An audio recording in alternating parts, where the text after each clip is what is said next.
Sous cette chaleur étouffante, la différence est à peine perceptible. Dans ce no man's land, ou plutôt ce désert habité du sud-ouest algérien, ces hommes s'acharnent à puiser de l'eau, source de vie.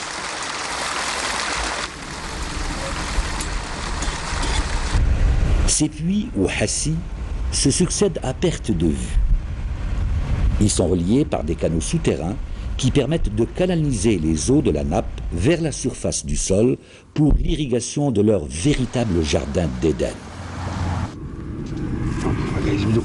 La canalisation souterraine de ce puits est obstruée. Alors, l'eau est vidangée pour procéder au curetage. Hadj Qadour s'apprête à plonger dans les entrailles de la terre à 30 mètres de profondeur pour procéder au curetage.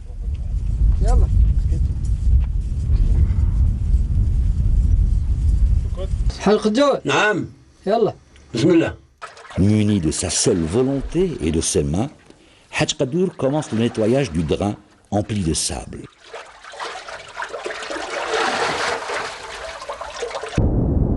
Jadis, cette tâche était dévolue uniquement aux esclaves, khuddam ou mawali.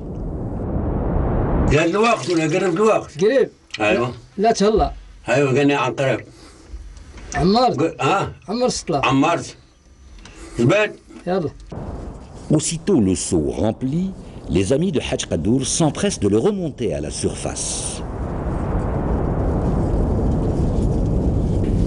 La région du Touat compte 1400 fogaras, dont le 1/3 est à l'abandon. Il faut dire que la maintenance de ces canalisations est un travail pénible. Il est encore pratiqué de nos jours, comme cela se faisait depuis des temps immémoriaux.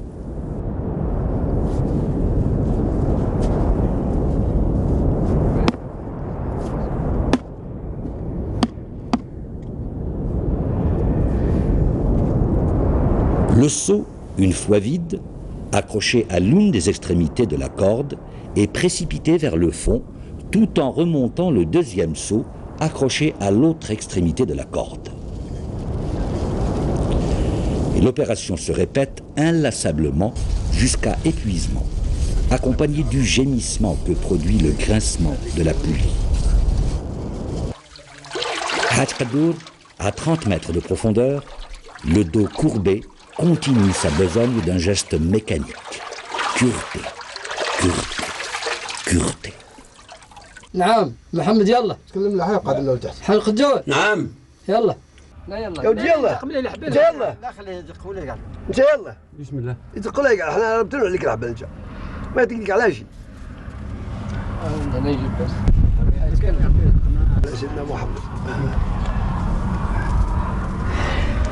36 متر.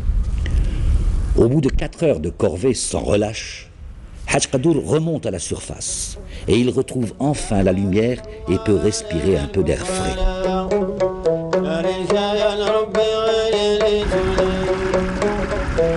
Et voilà. Maintenant que les canalisations sont libérées des boues, une eau limpide jaillit à la surface du sol, se frayant un chemin à travers les rigoles pour arroser les plantes nourricières. Le bonheur se devine sur le visage de cet homme, dont la sensation, lorsqu'il irrigue ses champs, est celle que procure le sang qui coule dans ses veines et qui donne la vie.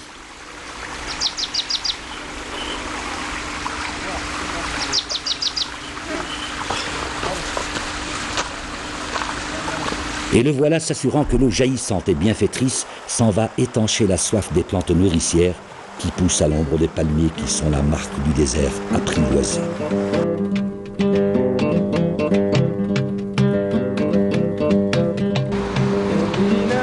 Adrar, capitale du Touat et du Goura, autrefois connue sous le nom de Tini.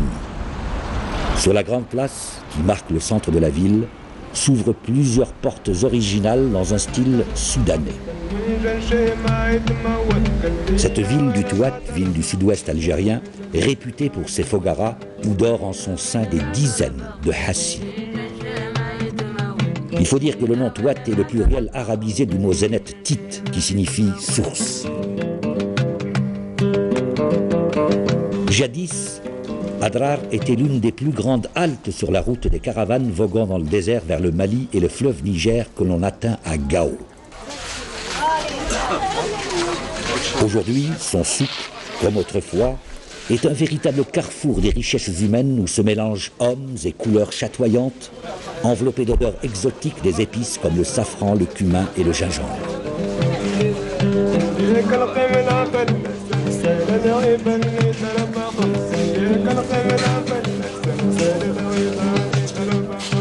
Autrefois, le Touat était la région la plus riche du Sahara de l'ouest algérien, où se croisaient les caravanes provenant des royaumes de Tlemcen, Fès, Tunis, Tripoli ou Tombouctou.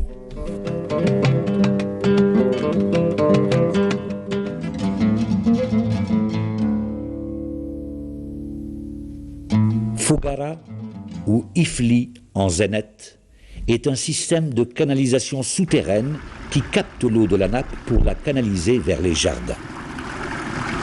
Au Touat, les Fogaras sont orientés dans le sens est-ouest. Pour les besoins en eau des Ksouriens, la Fogara traverse d'abord l'Oksar pour aller ensuite irriguer les jardins. Des galeries en pente douce, entre 1 à 2 mm de dénivellation par mètre de canalisation, acheminent l'eau jusqu'à un qasri. Le qasri est une sorte de peigne répartiteur qui se charge de séparer les parts de l'eau pour chacun des jardins. L'espace entre deux dents de peigne est appelé Aïn. Et chaque Aïn appartient à un individu ou à un lignage. De ces Aïn, l'eau est acheminée par des séguiettes ou canaux vers un autre qasri. Et ce schéma répétitif peut s'étendre sur plusieurs kilomètres. Une fois la part de chacun déterminée, l'eau arrivant par une ségia est récoltée dans un majen, un bassin de retenue d'eau. L'eau du majen est quotidiennement utilisée pour l'irrigation afin d'éviter le phénomène d'évaporation. Les maîtres de l'eau, les répartiteurs ou Kiyel el-Ma, sont des figures importantes du monde ksourien. Hadj Issa est une autorité dans la distribution de l'eau. Aujourd'hui, il s'apprête à réévaluer le débit. Ce genre d'action est renouvelé à chaque fois que l'eau change de propriétaire. Car, se trouvant parfois en difficulté, l'oasien met en vente des parts de son eau. Ainsi, le système des Fogaras est une sorte de bourse de l'eau. Suite à une rétrocession de parts, Hadj Issa va procéder à une nouvelle distribution des quotas. Le kérat signifie petit pois. Il dérive du mot grec kération, qui est la graine du caroub avec laquelle jadis était calculé le poids.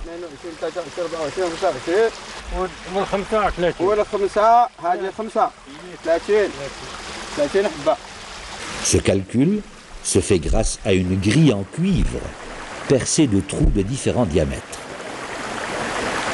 Et chaque trou ou habba correspond à une part déterminée d'un individu ou d'un lignage. Cette grille, appelée shekfa, est posée au niveau du qasri.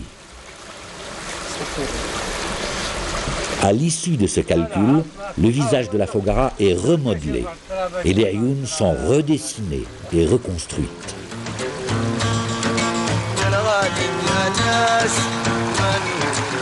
Comment ne pas être surpris à la vue du ruissellement dans la Fogara de cette eau rafraîchissante au milieu de l'immensité du sable du désert qui cache dans ses profondeurs une richesse incroyable. L'établissement humain est bien sûr, comme partout, conditionné par la présence de l'eau. Et la tradition orale relie souvent la création d'une Fogara à l'action d'un saint. Mais les récits montrent que ces personnages religieux avaient des connaissances en hydraulique et ont souvent dirigé les travaux de creusement de Fogara et amélioré les techniques d'irrigation.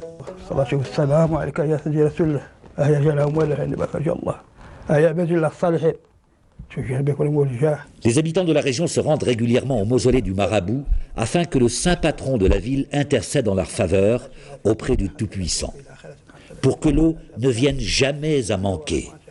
Car si cela devait arriver, tous seraient dans l'obligation de quitter leur terre.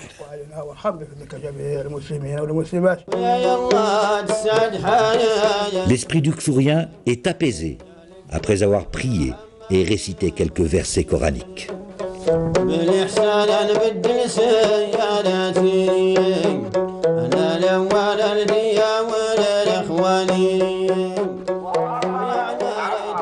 À partir du mois de mai et jusqu'au mois de septembre, c'est la période des Wa'det dans le Touat. Des milliers de personnes viennent de toutes parts afin d'assister à la Wa'da. Véritable union du cœur et de l'esprit, les hommes s'assoient côte à côte pour écouter les paroles porteuses de messages d'amour et de paix. Lors de cette cérémonie, le cheikh demande aux fidèles d'organiser pour le lendemain une journée de tuisa, sorte de volontariat collectif consacré au nettoyage et au curtage des fogaras. Après les invocations, vient le moment du repas. C'est le moyen de restaurer le corps social et de renforcer les liens collectifs. Manger, c'est tenir à la vie. Manger dans le même plat, c'est essayer de capter la force sacrée bienfaitrice, la baraka, qui émane de l'autre.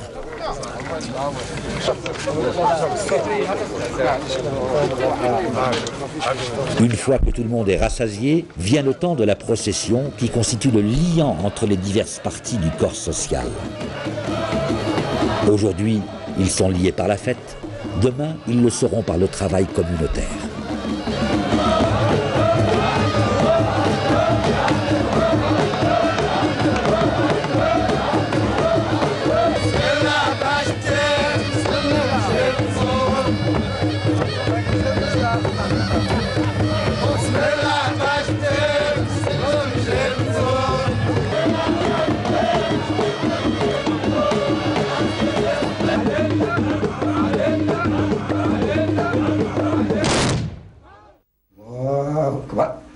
Au son du muezzin, Tamentit se détache peu à peu de la nuit qui l'enveloppe et sort doucement de sa torpeur.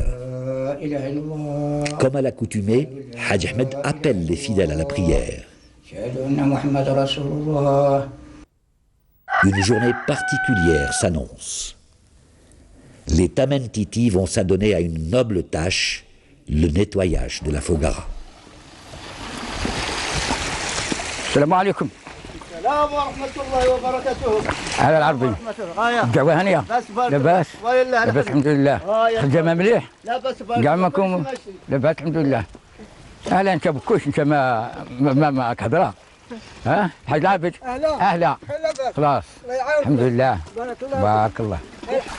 Une fois l'an, les Fogaras doivent être curées afin d'assurer leur pérennité, car sans cela, elles sont amenées à disparaître et avec elles la vie dans l'exo.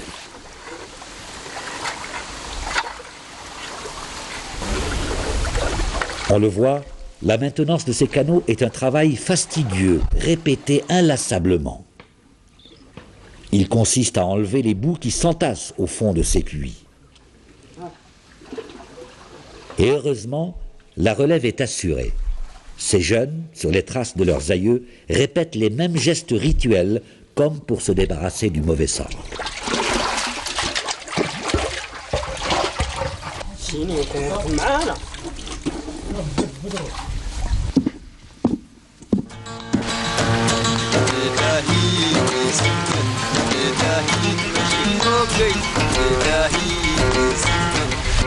وجيب الرملة جيبوا رملة بالرملة باش نرفع رملة بيضاء ولا البيضاء. Al-Khalfi est le maître de l'eau ou Kiyal el-Ma. Personnage important au sein de